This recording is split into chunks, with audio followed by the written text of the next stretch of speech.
इससे आपका सपनों का घर हो, आप वैसे अपना घर बना सकती है।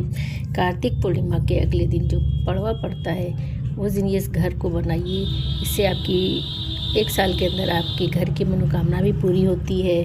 और जैसे ये आप अनाज की किसी भी दाने से बना सकती हैं। उसमें अपने सपनों के घर जैसा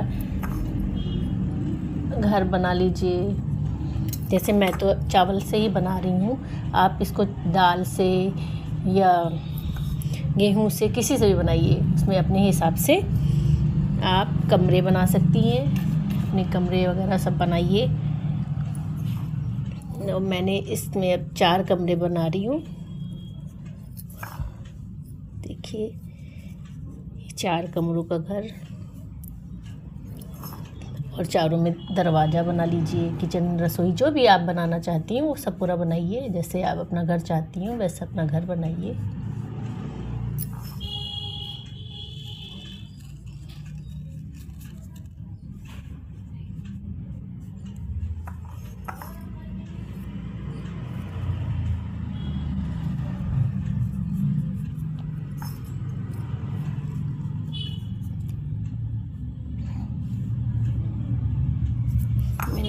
इसमें मैंने एक हॉल बनाया है। इसमें आप जब आपका घर तैयार हो जाए, घर बन जाए, देखिए मैंने 2 आटों की चिड़िया चिड्डी भी बनाई है। और इस चिड़िया चिड्डी को अपने हॉल में बैठाइए, क्योंकि मेन तो पूजा चिड़िया चिड्डी की ही होती है। तो इस पड़वा के दिन चिड़िया चिड्डी की कहानी भी कही जाती है। तो चिड़िया चिड्डी को देखिए मैंने अपने हॉल में बैठा दिया। उसके बाद आप इस चिड़िया चिड्डी पे फूल चढ़ाइए,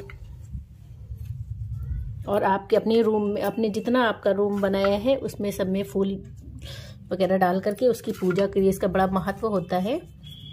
फूल वगैरह चढ़ाइए, कुछ मीठा चढ़ाइए। मेरे पास खील रखी थी, मैंने खील चढ़ा दिया। और बताशे कुछ भी जो आपके पास हो वो आप चढ़ाइए। कुछ मीठा उसकी पूजा करिए हॉल में। और अपने मकान में पानी का कलश जरूर रखिए। और स्वस्तिक बनाइए, क्योंकि पूजा में स्वस्तिक का बड़ा महत्व है। मैंने इस पीले चंदन से स्वस्तिक बनाया है। स्वस्तिक बनाइए। चिड़िया चिड्डी को टीका लगाइए।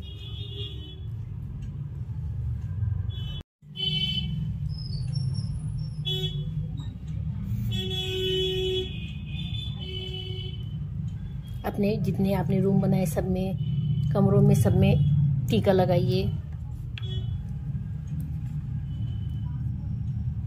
जितने आपके रूम बने हैं उतना हर रूम में दीपक जलाइए।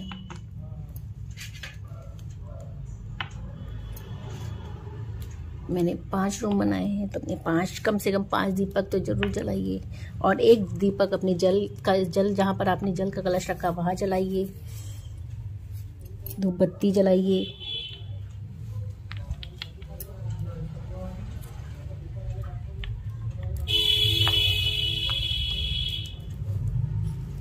उसके बाद अक्षत हाथ में लेकर के अपनी मनोकामना बोलते हुए कि अगले साल आपका भी अपना खुद का घर हो। इस तरह से चिड़िया चिड्डी की कहानी करिए। हाथ में अक्षत लेकर के चिड़िया चिड्डी की कहानी कहिए। चिड़िया चिड्डी की कहानी इस प्रकार है की बात है। अब आपको चिड़िया चिड्डी की कहानी सुनाते हैं। कथा कहिए। कथा इस प्रकार है। एक बार की बात है, 4 चिड़िया थीं। चारों ही कार्तिक माह का स्नान करती थीं।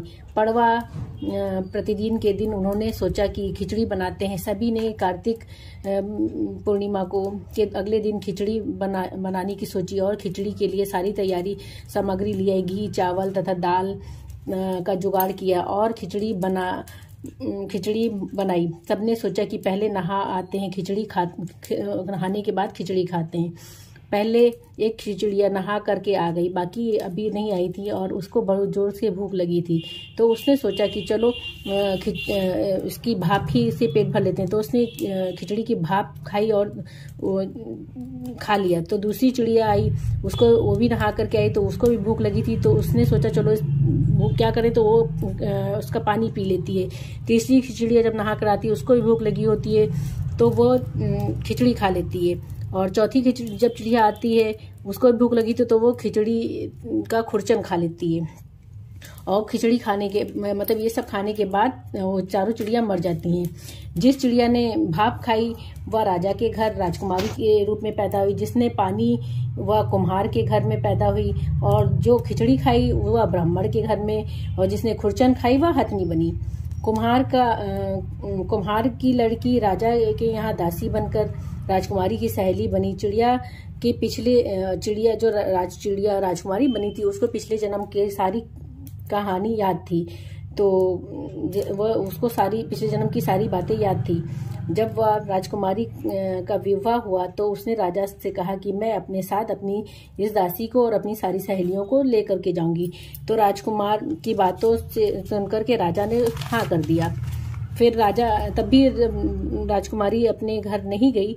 तब राजा ने पूछा अब क्या हो गया, अब तुम क्यों नहीं जा रही? तो उसने कहा कि मैं इस हथनी को भी अपने साथ ले जाऊंगी, इसको भी मेरे साथ भेज दीजिए।